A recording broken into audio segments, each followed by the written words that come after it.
नमस्कार साथियों, कल्याण मित्र मेडिटेशन में आपका स्वागत है। आज का हमारा सेशन है ध्यान का चौथा पड़ाव, समर्पण। ध्यान का चौथा चरण, समर्पण। तो मेरे प्रियजनों, मेरे प्यारे प्यारे साथियों, माता और बहनों, आज का ये सेशन बड़ा ही महत्वपूर्ण है, बड़ा ही प्यारा है और ये ध्यान का अंतिम चरण है। चौथा पड़ाव ध्यान का अंतिम पड़ाव है। वैसे साथियों, ध्यान के कुल 4 चरण हैं। आज के सेशन में हम चारों चरण, चारों पड़ाव पर थोड़ा थोड़ा प्रकाश डालेंगे, थोड़ा थोड़ा समझेंगे, ताकि आपको ध्यान के चारों चरणों, ध्यान के चारों पड़ाव को अच्छे से समझने और उसे अनुभव करने में थोड़ी सुविधा हो। तो ध्यान का पहला पड़ाव हमने बताया था कि ध्यान का पहला पड़ाव है शरीर। अब आप ध्यान के पहले पड़ाव के लिए आप तैयार हो गए होंगे। आप बाहरी जगत से अपने मन को हटाकर अपने आप पर आए होंगे, और जैसे ही आप अपने आप पर आते हैं तो आपके शरीर पर आप आते हैं।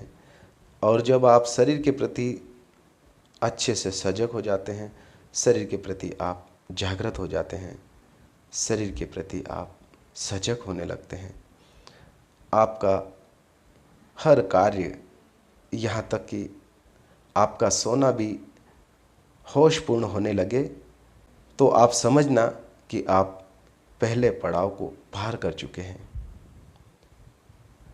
तब आप दूसरे पड़ाव पर आते हैं, और दूसरा पड़ाव है आपका मन। और दूसरे पड़ाव में आप जब अपने मन को अच्छे से समझ लें, अपने मन के बारे में आप अच्छे से अनुभव कर ले कि आपका मन आपके वश में है। क्या आपके मन को आप जीत चुके हैं? क्या आप अपने मन से पार हो गए हैं? क्या आप विचारों से मुक्त हुए? क्या आप कल्पनाओं से मुक्त हुए?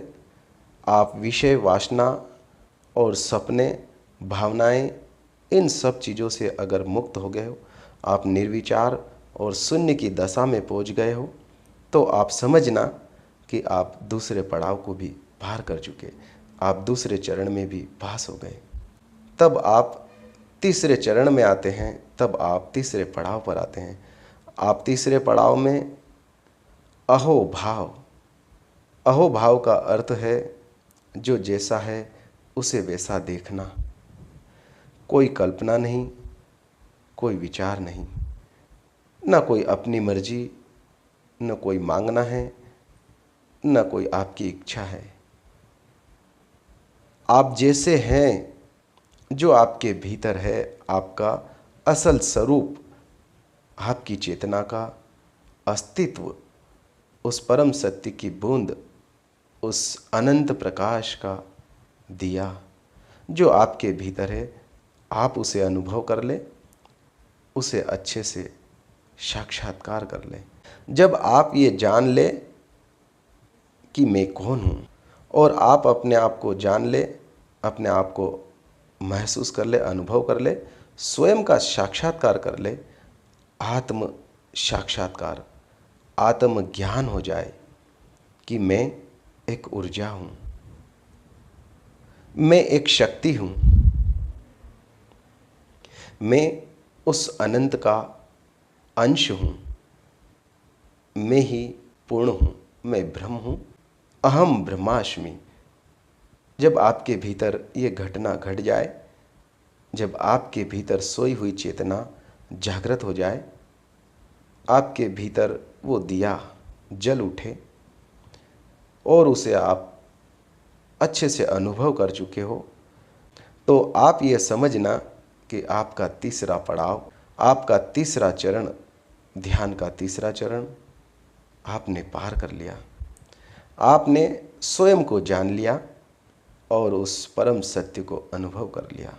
उस परमेश्वर को आपने अपने भीतर अनुभव किया, उसका साक्षात्कार किया कि जो मैं हूँ वही वो है, और जो वो है वही मैं हूँ।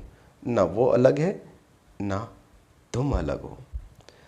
जब मैं और तू, ये भेद खत्म हो जाए, ये भेद मिट जाए, जब आत्मा और परमात्मा, एक बूंद और एक सागर, एक अनंत ऊर्जा और एक छोटा और महीम सूक्ष्म तंतुओं का ऊर्जा, वो शक्ति उसमें समाकर उसी का रूप बन जाए, उसी में मिल जाए, और ये कह सके कि अहम ब्रह्मास्मि, तो जो है वही मैं हूँ।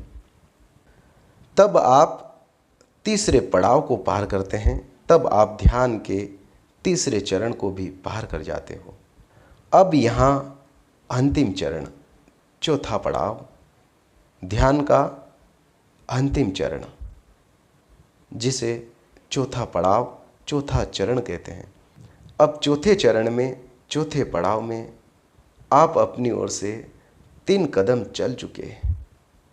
जब कोई साधक अपनी तरफ से 3 कदम चल दे, आप स्वयं प्रयास करके, आप खुद अपनी तरफ से अथाह प्रयास, लगन, उत्साह और उमंग के साथ 3 कदम चल दिए, 3 कदम आपने उठा लिए, तो चौथा कदम आपका काम नहीं, चौथा कदम चलना आपका काम नहीं, चौथा कदम उस परमात्मा का काम है, चौथा कदम चलना उस अनंत का काम है।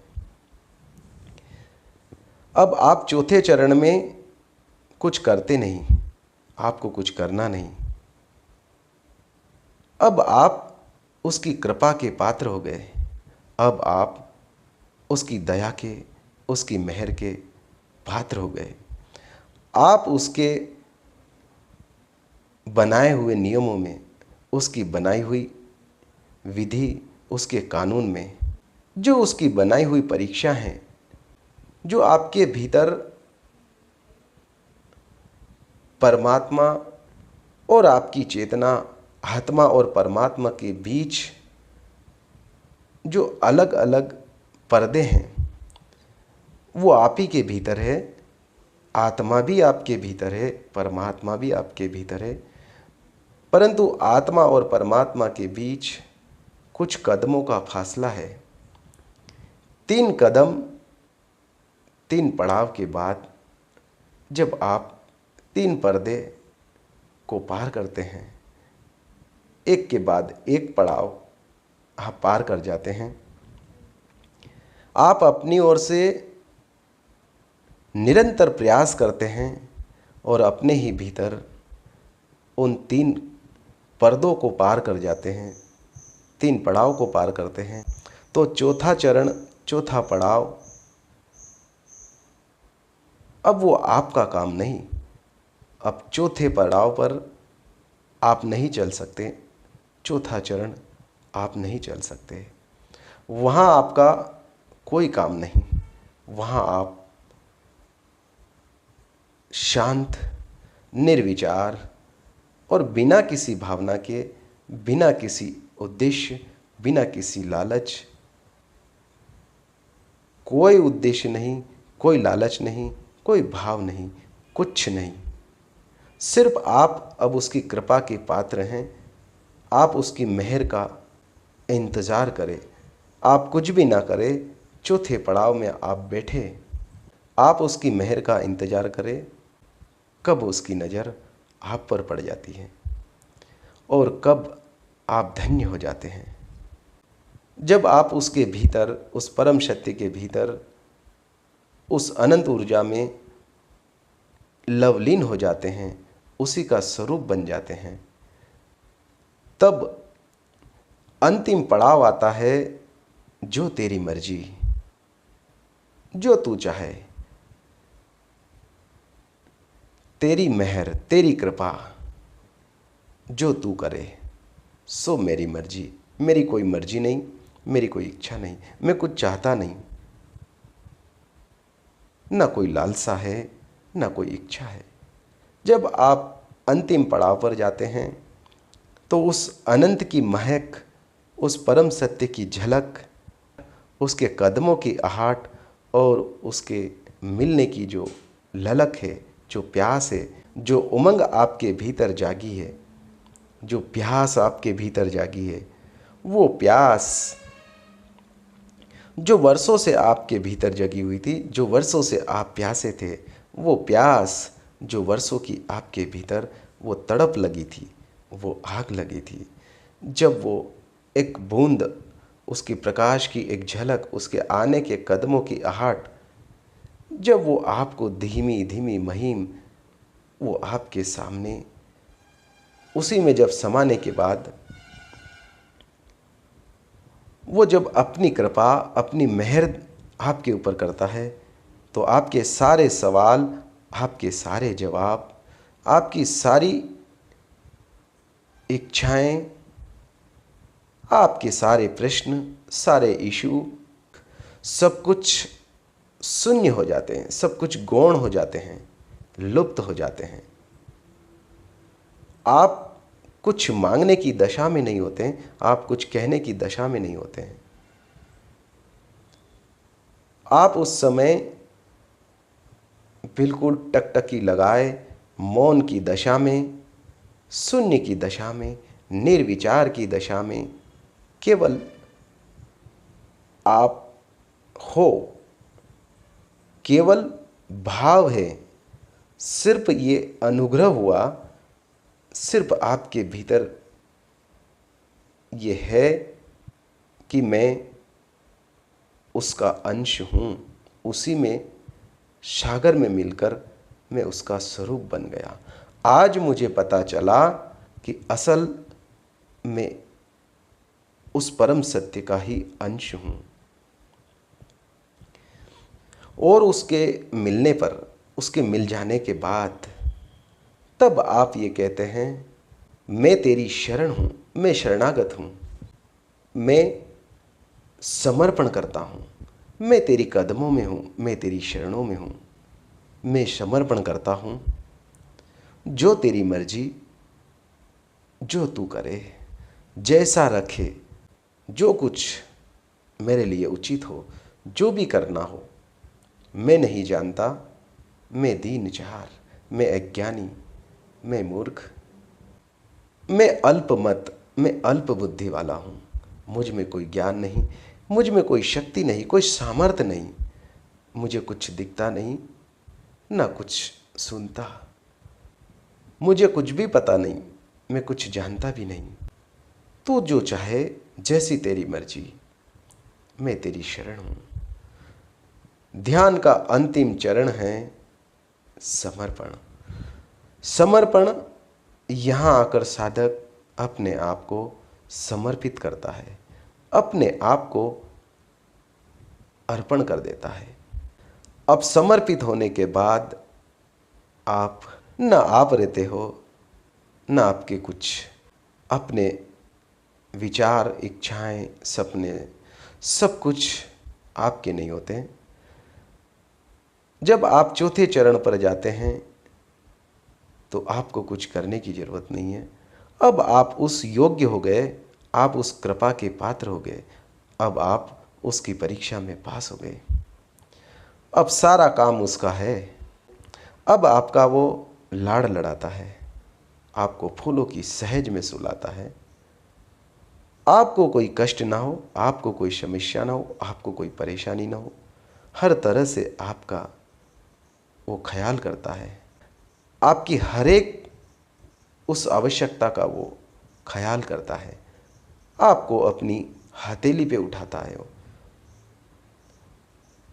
आपके हर कदम पर वो फूल बिछाता है, आपके ऊपर अपनी छत्र छाया रखता है। आप जहाँ भी जाते हो, आप जहाँ भी रहते हो, आप जो कुछ भी कर रहे हो, आप जो खा रहे हो, पी रहे हो, उठ रहे हो, बैठ रहे हो, आपका एक एक कदम, आपका हर कार्य, आपका बोलना, आपकी सांसें, आपका खाना, भोजन आप कर रहे हो और भोग उसको लगता है। तब आपका एक एक शब्द, एक एक वाणी ब्रह्म वाक्य होता है। आपने जो कहा वो सत्य होता है, आज नहीं तो कल पर सत्य होगा। आप उस दशा में चले जाते हैं कि आपका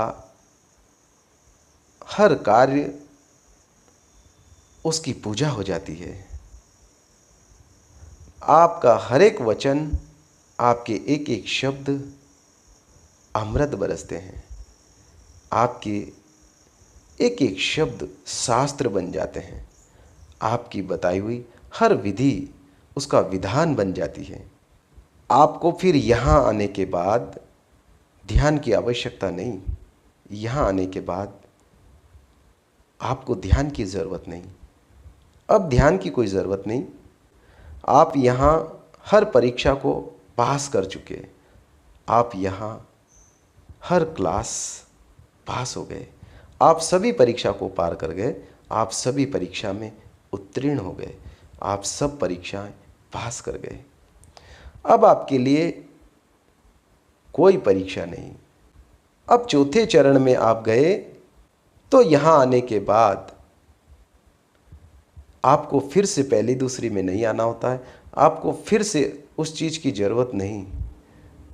अगर आप उसके बाद भी ध्यान में उलझे रहे, फिर भी आप ध्यान करते रहे, तो आप जीवन भर उस पट्टी पर घोटते रहोगे। जब आप पहली पास करते हो तो दूसरी में जाते हो, और दूसरी पास करते तीसरी, ऐसे आगे बढ़ते हो। ऐसा नहीं कि जीवन भर पट्टी पर घोटते रहते हो। ऐसा ही ध्यान है। ध्यान के अंतिम चरण, चौथे चरण पर जब आप जाते हो तो आप देखते हैं कि यहाँ आकर आप विस्तृत में हो गए। यहाँ आकर आप अनंत हो गए। आप उस अनंत, उस विस्तृत, उस विशाल, उस परम सत्य, उस परमात्मा का स्वरूप बन गए। उसमें समा गए, उसमें समर्पण कर दिया। अब आपके लिए यहाँ ध्यान भी एक बोझ बन जाएगा। अब आपके लिए ध्यान भी एक कर्म, एक क्रिया बन जाएगा।